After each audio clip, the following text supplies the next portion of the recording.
Hey folks, I know this video has been a long time coming, but I am finally here to talk about SoCal Demoscene. I initially started the whole event. I announced the event like last November or something crazy like that, and I've been so tied up with everything, and I had this really bad reaction to this medication I was taking, and it did all sorts of crazy things that freaking knocked the hair out of my head, and all sorts of other craziness. But I'm here to talk about it now. And I originally announced SoCal Demoscene back in last November, and I started doing some stuff on Instagram and Twitter, but I haven't really been vocal as far as what SoCal Demoscene is. I talked to some guys at work, and they seem really excited about it.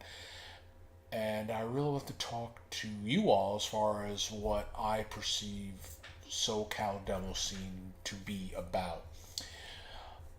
I can't imagine it being like the demo scenes in Europe. I don't think that would fly out here.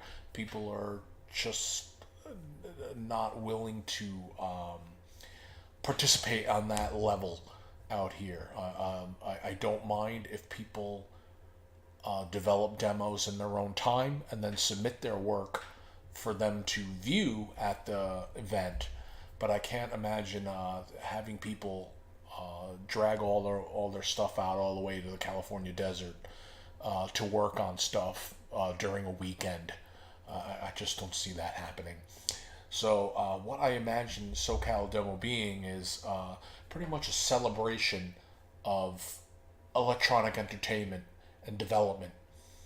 And I imagine that during the day, there would be a venue where people can get together and talk about development, whether that be in hardware, whether that be in software, whether that be in art or code or music.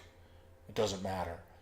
If you have something that you would like to show off, if there's something that you would like to sell, if there's something that you would like to talk about, that's what SoCal Demoscene will be during the day. It'll be a place of family friendly where everyone can get together and discuss these things in a great environment. There'll be video games. There'll be 1,500 pinball machines. The place is insane. So there'll be plenty to do there. There'll be food and drinks for you at the event.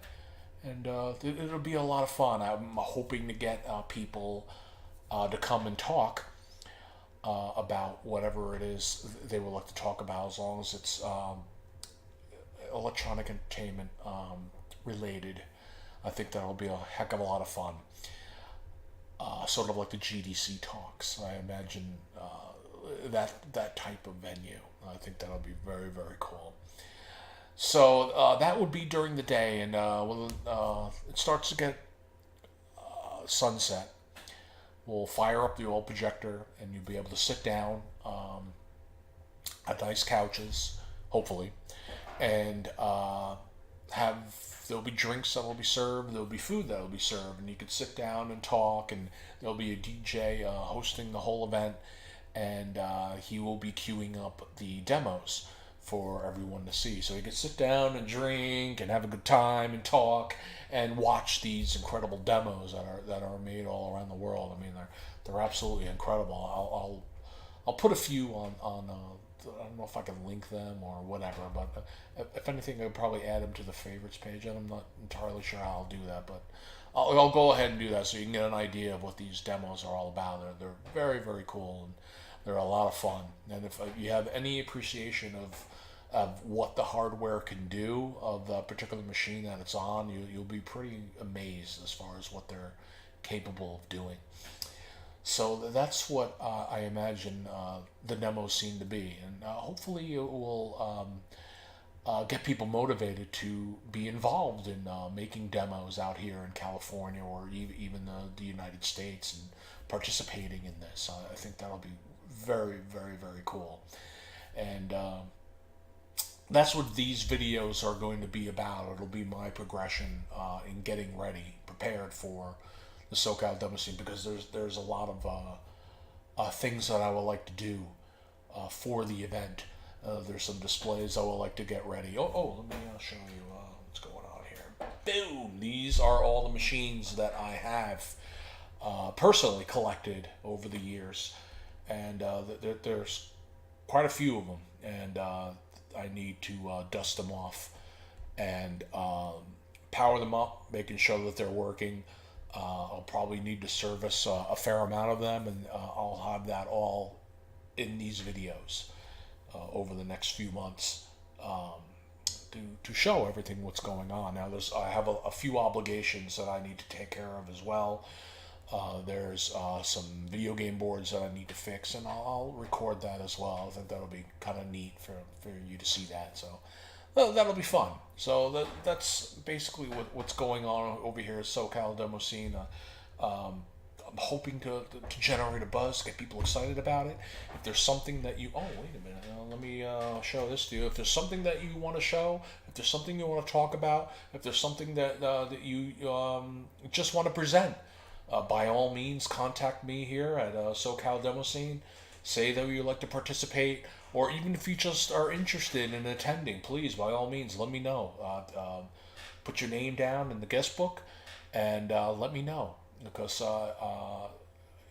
I'm dying to see how many people will be interested in this.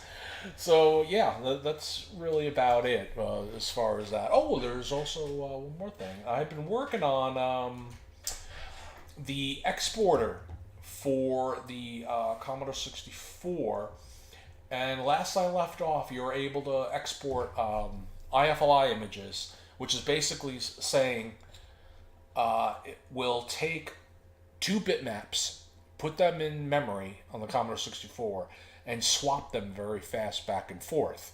So it will generate more colors out of the 16 color palette that the Commodore 64 has. Now, in order to do that, you would take an image like this, and this is 160 by 200 in GIMP.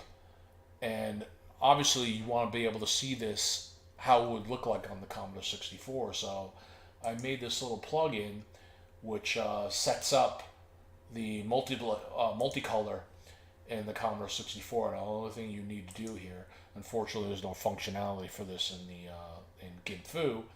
But you turn this on, and you'll be able to see how it looks on the Commodore 64 in GIMP. So this is basically how it will look on the Commodore 64. But we're not done. We would need to convert this into the Commodore 64 palette. So you click on this bad boy here, and you could say, make this 16 color, make this 136, and you could define different dithering algorithms to be applied to this, and just hit OK, and it would generate not only the Commodore 64 palette, but if you selected 136 colors, it'll also generate all the interlaced colors from this palette, so you can have it applied to your image. Now this will actually save in palettes, and you can see here it should be a oh yeah, here we go. Commodore 64 136, Commodore 64 16 color. And it will save that in your palettes, and it'll stay in your palettes forever until you decide to delete them, of course. But it will give you that ability to then in the future assign those palettes to images that you would want to convert. Now, when you're ready to export it, you just simply go to the exporter. And you'd be able to export this in various different ways. There's the usual all layers, visible layers, the current layer, merge layers. You can say only export the layer boundary in a particular layer. Now, what this means is GIMP has a very specific layer boundary for its layer. The layer boundary is not necessarily the image border. It's defined in the actual layer, which is why you have layer to what is it? Layer to image size, something like that. So that's what this option's for. And you can also say use the alpha as the background color So for one of your four colors that you get to choose, it will use color 0 as the background if the alpha is applied to it. Now, there's also the export color information, which basically says, oh, it will give you the color information of your character map or your sprite information if you want that specifically. And that's entirely up to you. Actually, I might get rid of this. I don't know if it's really necessary. You would think that you would want the color information to use, so I probably just append that anyway. But and there's like every single image. Well, not necessarily all of them, but there's a good amount that you can export. There's the two color low res, which uses the PETSCI. There's the four color low res, which will make a character map of four color low res and use that. There's also the two color high res. There's four color high res. And you have the whopping 136 color high res bitmap. You have the two color character map, which is standard PETSCI character map, and then you have four color character map, which will restrict it to only four colors.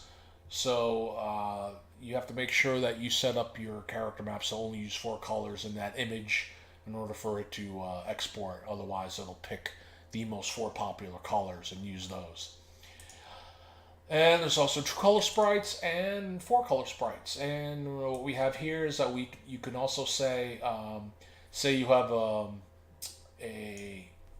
bitmap or sprites or something, and you want to define specifically what color you want to use as the background. You can adjust this slider to pick any one of those, to use any one of those colors as the background color. And -1 will mean that it will pick one for you. And then that's really about it. Now this isn't done. I had originally written it back during the Christmas holiday, and I kind of half-assed it. I just said, pick the three most common colors. And what I should have been doing was using was finding the bit pairs of each of the maps that uses, and then determine the colors from those four most popular colors, so it can use more than three colors per character.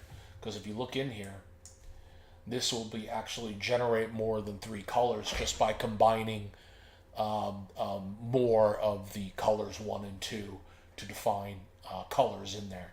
So that's what I'm working on now, and it's kind of been a pain in my butt, but I'll figure it out. No big deal. So yeah, that's really about it. And stay tuned. I'll be going to the warehouse tomorrow, recording what's going on over there. And that's really it for now, guys. All right, you guys take care. Bye-bye. Oh.